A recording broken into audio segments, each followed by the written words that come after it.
Hello class, welcome to study official. अब हम लोग सॉल्व करने वाले एनसीईआरटी क्लास 10 ट्रायंगल का एक्सरसाइज 6.3 का क्वेश्चन नंबर 16। तो 16 में देखिए क्या बता रखा है, if AD and PM are medians of triangle ABC and PQR respectively. ठीक है, यानी रेस्पेक्टिवली का मतलब है कि जो एबीसी का मीडियन है वो एडी है और जो पीक्यूआर है उसका मीडियन पीएम है। Where ABC similar to triangle PQR. अरे दोनों ट्रायंगल तो आपको पहले से बता रखा है सिमिलर है, तो क्या दिखाना क्या है, एबी अपॉन पीक्यू और एडी अपॉन पीएम। बहुत ही ज़्यादा इजी क्वेश्चन है बच्चों। देखिए यहाँ पर क्या करना है कि सबसे पहले आपको बोला कि दोनों ट्रायंगल क्या हैं, सिमिलर हैं, तो दोनों ट्रायंगल का आपको एक फिगर बना लेना है। तो आप बना लीजिए फिगर। तो आप कहोगे सर एक ट्रायंगल ये हो गया हमारा, ठीक है, ये हमारा हो जाएगा ABC, और एक ट्रायंगल हम और फॉर्म कर लेते हैं जिसका नाम दे देंगे PQR। साइज़ थोड़ा बड़ा छोटा कर सकते हैं, सेम कर सकते हैं, कोई दिक्कत नहीं है। ये आपका ट्रायंगल है ABC, लेकिन एक जैसे होने चाहिए क्योंकि ये दोनों ऑलरेडी क्या हैं, सिमिलर हैं, PQR। ओके, अब उसके बाद इस क्वेश्चन में एक चीज़ और बोली गई है कि जो AD है वो ABC में मीडियन है। तो जो AD है, AD कहाँ पे आएगा, AD आपका है मीडियन, तो मीडियन आपका इस लाइन पे आएगा और D यहाँ पे आ जाएगा। ठीक है, मीडियन का मतलब होता है कि ये जो मीडियन AD है वो BC को 2 इक्वल पार्ट में डिवाइड कर रहा है, यानी कि ये वाली लाइन और ये वाली लाइन ऑलरेडी इक्वल हो जाएगी, यानी BD और DC यहाँ से इक्वल नजर आ जाएगा। मीडियन का मतलब यही है, यानी यहाँ से आपका जो BD है, लिख देता हूँ यहाँ पे, जो BD है वो इसके DC के इक्वल है। ठीक है, और सेम यहाँ पर भी एक मीडियन बताया गया है, ये मीडियन क्या है इसका, PM। तो ये जो PM है ना, ये भी इसको इक्वल पार्ट में डिवाइड कर रहा है, यानी कि जो QM है वो इक्वल है MR के। ठीक है, ये आपको मीडियन पता होने, जैसे आपको पता चले कि मीडियन है, तुरंत आपके दिमाग में ये आइडिया आ जाना चाहिए। ठीक है, अच्छा अब चलिए जो बोल रखा है इन्होंने कि ABC और PQR ट्रायंगल दोनों सिमिलर हैं, इसका भी हिसाब किताब आपको बताते हैं। अगर दो ट्रायंगल सिमिलर होते हैं तब क्या होता है, देखो यहाँ पे if triangle ABC is similar to triangle PQR।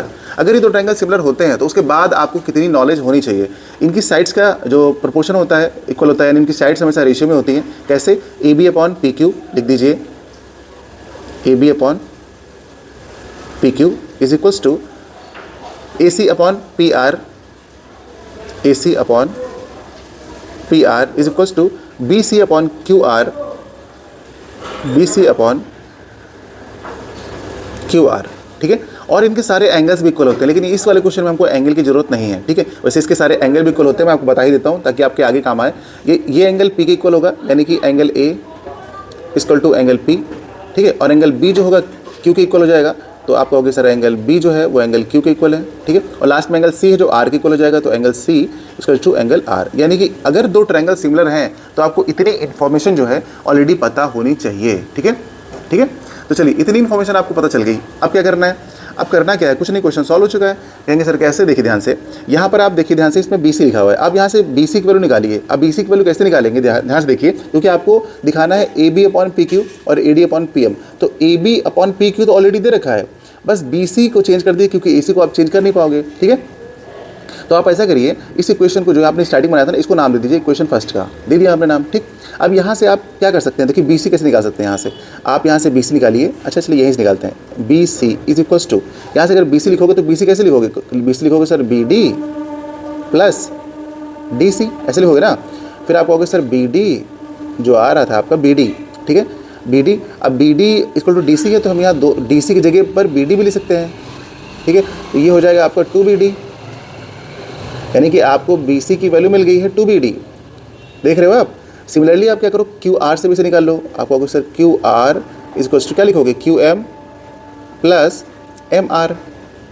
ठीक है, और QM तो अपनी जगह पर है और MR भी उसके इक्वल है, तो आप इसको भी QM ही लिख सकते हो। तो ये क्या हो जाएगा, 2QM हो जाएगा। ठीक है, यानी आपने QR की वैल्यू भी यहाँ से निकाल ली। ठीक है, अब आप क्या करोगे, अब इन दोनों वैल्यूज़ को, यानी QR की वैल्यू जो निकाली आपने और BC की वैल्यू निकाली, वो यहाँ पुट कर दो इस इक्वेशन में। तो आप लिखोगे यहाँ पे फ्रॉम इक्वेशन 1, लिखो भाई फ्रॉम 1। ठीक है, तो यहाँ पे AB है तो AB लिख लो, AB upon PQ।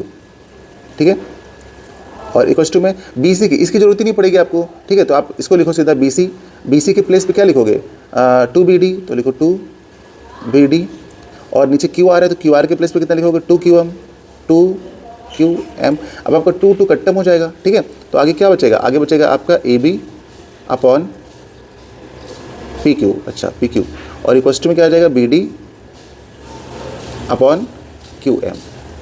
Equal to में आपका आ गया BD अपॉन QM। तो इसका मतलब क्या है, जो AB है वो पी क्यू के प्रोपोर्शन में है, और जो बी डी आ गया वो क्यू एम के प्रोपोर्शन में आ गया। अगर ये वाला एंगल इक्वल मिल जाए हमको, तो हम इन दोनों ट्रायंगल को, इसको और इसको क्या सिमिलर दिखा सकते हैं, और फिर इनकी साइड का प्रोपोर्शन मिल जाएगा। तो वो तो हमारे पास ऑलरेडी है ना, तो हम आप लिखेंगे यहाँ पर सीधा क्या लिखेंगे, in triangle A B D लिखेंगे आप A B D and triangle P Q M. तो यहाँ पर आपके पास ये जो गिवन है, जो आपने प्रूव किया ऊपर से, इसको लिख लेंगे आप। तो आप लिख लेंगे यहाँ पे A B upon P Q is equals to B D upon Q M. इसको लिखेंगे आप अबव प्रूव्ड, आपने ऊपर प्रूव किया ना इसको, तो आप इसे लिख देंगे अबव प्रूव्ड, ठीक है, अबव प्रूव्ड। और उसके बाद आपके पास बी और क्यू इक्वल है, ऑलरेडी बी क्यू इक्वल था, देखिए यहाँ से बता रखा था, तो आप लिख देंगे इसे angle B equals to angle Q. तो यहाँ से ये दोनों ट्रायंगल क्या हो गए, सिमिलर प्रूव हो गए। क्या प्रूव हो गए, सिमिलर हो गए हैं।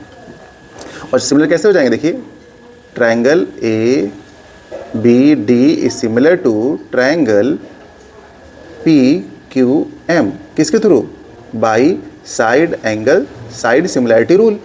क्यों, क्योंकि यहाँ पर देखिए ये दोनों साइड्स हैं और ये वाला एंगल है। तो जब दो ट्रायंगल हमारे सिमिलर हो जाते हैं तो उनकी साइड्स को हम क्या प्रोपोर्शन में लिख सकते हैं। तो आप लिख देंगे A B upon P Q, लिखेंगे आप A B upon P Q, ठीक, इक्वल्स टू में ये क्या है आपका बी डी है, ए बी अपॉन आप लिख दिया। अब इसका हो जाएगा आपका B D upon Q M भी हो जाएगी, लेकिन वो तो हमें चाहिए नहीं, हमको चाहिए A D upon P M. तो आप लिख दीजिए यहाँ पे A D upon P M, जो पूछा गया आप वो लिख दिए, क्योंकि दोनों ट्रायंगल सिमिलर हो चुके हैं। अब ये क्वेश्चन अपना कंप्लीट होता है। उम्मीद करते हैं बच्चों की समझ में आ गया होगा। देखिए था बहुत ज़्यादा आसान, इसमें बहुत सारी आपको जानकारी मिली है, बहुत सारी इन्फॉर्मेशन ऐसी मिली है जो छोटी छोटी पॉइंट्स में, मतलब आगे अगले आने वाले क्वेश्चन में या पीछे वाले क्वेश्चन में आपको बहुत हेल्प करेगी, ठीक है। तो उम्मीद करते हैं बच्चों समझ गए होंगे, तो समझ गए होंगे तो दोस्तों का शेयर भी कीजिएगा। मिलते हैं अगली क्लास में नए क्वेश्चन के साथ। Bye bye.